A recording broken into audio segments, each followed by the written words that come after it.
Thank you very much, and also for the encouraging note at the end there. I'd like now to move directly over to our second keynote speaker, Mari-Lou Dupont from OECD.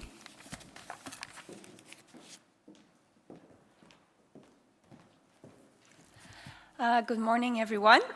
I apologize, I'm a bit sick. I hope my voice will not break. On behalf of the OECD, many thanks for the opportunity to participate in this wonderful conference and talk to you about responsible business conduct. In the recent years, responsible business conduct has emerged as a key priority in the global economic agenda. As a result of revisions of leading international instruments at the United Nations, the OECD, IFC, and ISO, we now have a better common understanding on what responsible business conduct entails. This new convergence and coherence on responsible business conduct international standards represent a significant shift in understanding how business mitigates risks and how government support and promote responsible business conduct. Enterprises are now expected to take positive actions to ensure that they avoid adverse impacts and address those impacts when they nevertheless occur, or to use layman language, to do no harm while contributing to sustainable development goals and inclusive growth. The new global responsible business conduct agenda aims to guide enterprises on how to meet their responsibilities and to enable stakeholders to hold enterprises accountable to realistic responsible business conduct standards and expectations. The end result is a more predictable business environment. The 2011 update of the OECD Guidelines for Multinational Enterprises, which are the most comprehensive government-backed instrument, recommendations on responsible business conduct in existence today, are in a unique position to support this global agenda. The guidelines capture the expectations of now 46 countries. Jordan joined a week and a half ago, on what responsibility means in areas such as the environment, human rights, labor relations, fighting corruption, or consumer interest. The 2011 update is the result of a multi-stakeholder process that included businesses, trade unions, and NGOs.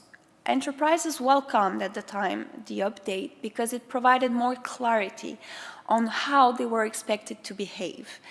More precisely, the guidelines integrate this idea that enterprises have an independent responsibility to respect fundamental rights, and the way enterprises can meet this responsibility is through due diligence. The guidelines align with the UN Guiding Principles on Business and Human Rights on that matter. Due diligence is understood as the process through which enterprises can identify, prevent, mitigate, and account for how they address the actual and potential adverse impacts as part of decision-making and risk management systems. In that context, the Environment chapter provides a framework for multinational enterprises to raise their environmental performance and help maximize their contribution to environmental protection through improved internal management and better planning. In fact, even prior to the update, the Environment chapter contained different steps for due diligence. The chapter was then used as an inspiration for the UN Guiding Principles.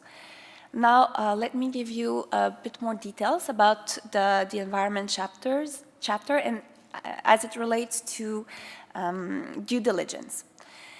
The guidelines recommend that enterprises adopt a system of environmental management to help identify their impacts. This means collecting and evaluating the relevant information about impacts. This also means having objectives and targets to improve performance and monitor the progress made to meet those objectives and targets. Enterprises should assess and address their potential impacts over the full life cycle with a view to avoid and mitigate them. Environmental impact assessment should be prepared where the impacts are expected to be important, so most of the time, and where the activities are subject to a decision from a competent authority. Contingency plans should be maintained to prevent, mitigate, and control serious environmental damages. This is really at the heart of a sound environmental management system. Enterprises should actively engage with communities to inform them of potential impacts and take their views into account in their decisions. The guidelines encourage enterprises to improve their performance in all parts of their operations, including in their supply chains, even if this is not formally required in the countries in which they operate. As you would expect, those recommendations rely on the work undertaken by the Environment Directorate at the OECD, which recommend different policy actions for green growth and sustainable development. Those proposed policy actions work as strong incentives for multinationals to raise their environmental performance. For example, make pollution more costly than green alternatives through environmental taxes. Value and price the natural assets and ecosystem services. Remove environmentally harmful subsidies. Adopt effective regulations and standards. Encourage green innovation and facilitate better consumer choices. Governments have to provide a clear message and direction to the private sector about their expectations on responsible business practices by creating an enabling environment for the implementation of responsible business practices. Governments have a central role to play in helping enterprises bridge the gap between theory and practice. This is the spirit behind our efforts at the OECD, making sure that the guidelines are more than just recommendations on paper, or at least try to do. The effectiveness of the guidelines is derived in that adhering countries place concrete obligations in themselves. Each adhering country is obliged to set up a national contact point, which are tasked with promoting the guidelines and providing mediation services to resolve any issues arising from the non-observance of the guidelines. This effectively makes the guidelines the only international corporate responsibility instrument with a built-in grievance mechanism, allowing access to remedy in a constructive way, as opposed as heavy legal procedures. The fact that more than 300 specific instances were considered since 2000 proves that guidelines can be more than just recommendations on paper. Furthermore, the multi-stakeholder proactive agenda included in the 2011 update help respond to new challenges, in particular as to how to conduct due diligence. The newly created Working Party on Responsible Business Conduct is working with all stakeholders, government, enterprises, and civil society, to help enterprises, as well as their suppliers, better respond to risk associated with products, regions, sectors, and industries. In that context, 3 proactive agenda projects were launched. One on due diligence in the financial sector, the second one on responsible agriculture, and the third one on stakeholder engagement in the extractive sector. Discussions today are an important step in ensuring that environmental responsibility is placed at the center of business strategies.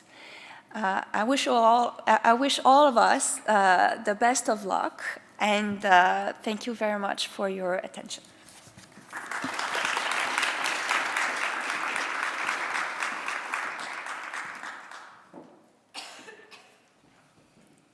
Thank you very much to both keynote speakers. As I said yesterday, which I'll repeat today to keynote speaker who was not here then, the tradition here in Norway is to give, for example, a bouquet of flowers to the speaker. And in the spirit of the project, we have decided not to give flowers that are dying to the speaker, but rather instead pay for the planting of trees as a climate change mitigation effort, and we will, in a sustainable way, then send out an email afterwards to confirm this present. So I hope that will be as appreciated.